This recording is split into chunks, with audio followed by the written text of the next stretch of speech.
Anak-anakku yang dikasih Tuhan, selamat pagi. Baru pertama kali lihat saya ya. Belum pernah lihat saya kan ya? Belum. Panggilan saya Romo Mito.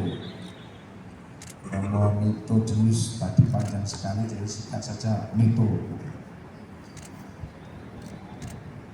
Saya dulu juga seorang murid seperti kalian. Saya dulu juga belajar kepada seorang guru. Sampai pada saat ini, guru yang dulu saya belajar itu bekerja bersama-sama dengan saya. Dan dia selalu mengatakan, dulu saya seangkatan dengan Romo Mito. Karena apa? Karena satu sekolahan. Hanya bedanya saya di depan, beliau di belakang. Beda meja. Ya kan? Karena beliau guru, saya muridnya. Sekarang satu kerjaan dengan saya. Siapa dia? Romo Purwanto. Ya. Romo Purwanto nggak kenal kalian. Jarang beliau menampakkan diri.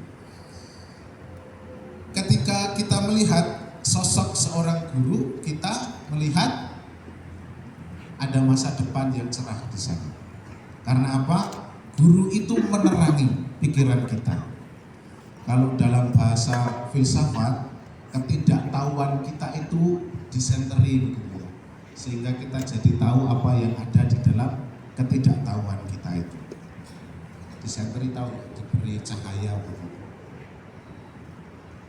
Dan pengetahuan itu atau akuisisi pengetahuan di dalam hidup kita itu seperti kita menerangi sesuatu di dalam gelap, sehingga kita bisa melihat, oh ini toh semut, oh itu toh kupu-kupu, oh itu toh pohon dan lain sebagainya.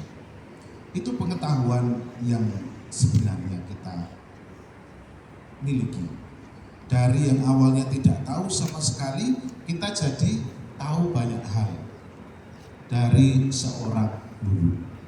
Maka ketika kita ada di sekolah, di bangku belajar atau kuliah, tempatkan diri kita sebagai seorang murid yang mau tahu banyak hal. Maka aktiflah bertanya kepada guru-guru kalian. Karena lewat bertanya kita akan membuka banyak hal. Kita akan membuka banyak hal. Dan oleh karena kita mendapat pencerahan atau penerangan dari para guru kita, oleh karenanya kita punya masa depan yang cerah. Demikian juga Santo Paulus yang tadi kita dengarkan di dalam kitab suci. Dia menyadari diri bahwa dia adalah seorang yang bukan orang-orang baik, bukan orang yang taat pada Yesus, tapi taat pada hukum Taurat. Ya.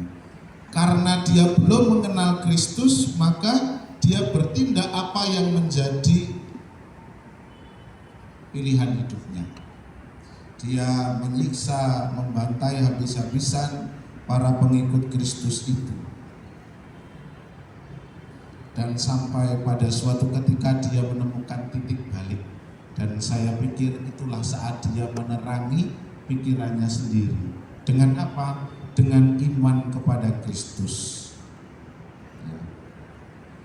Dia menyadari bahwa aku adalah seorang penghujat dan seorang penganiaya yang ganas.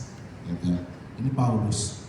Tetapi meskipun demikian, aku bersyukur kepada Kristus Yesus Tuhan kita yang menguatkan daku. Ia menganggap aku setia. Titik balik Rasul Paulus itu adalah saat dia menerangi pikirannya dengan Kristus. Menerangi pikirannya dengan Kristus. Dan oleh karena itu dia menjadi tahu apa artinya beriman. Apa artinya menjadi orang yang baik. Apa artinya menjadi pengikut Kristus. Ini Paulus berhasil menerangi pikirannya dengan iman akan Kristus. Kalau tadi saya umpamakan pengetahuan pengetahuan itu seperti kita menerangi sesuatu di dalam gelap. Demikian juga Paulus. Dia menjadi tahu dan mengerti, akhirnya menghidupi bagaimana iman itu bisa mengubah dirinya dari penghujat, dari penganiaya yang jahat, menjadi seorang pewarta yang begitu luhur, begitu kudus, begitu suci. Kita juga diundang seperti Paulus. Kita menemukan titik balik kita sebagai seorang pembelajar. Kita menerangi pikiran kita dengan ilmu dan iman kita, dan kemudian kita menjadi pribadi yang dewasa, pribadi yang punya nilai-nilai karakter yang baik, dihunian dalam kata kita, pribadi yang berdampak untuk orang-orang di sekitar kita, membawa kebaikan kepada setiap orang yang kita jumpai. Maka kita bersyukur karena kita masih punya guru yang peduli kepada kita, dan kita bersyukur karena kita masih punya kesempatan untuk menerangi pikiran kita dengan ilmu dan dengan iman kita, agar pribadi kita tumbuh sebagai pribadi yang berdampak kebaikan untuk orang-orang di sekitar kita. Kemuliaan kepada Bapa dan Putra dan Roh Kudus, seperti pada permulaan, sekarang, selalu, dan sepanjang segala abad. Amin.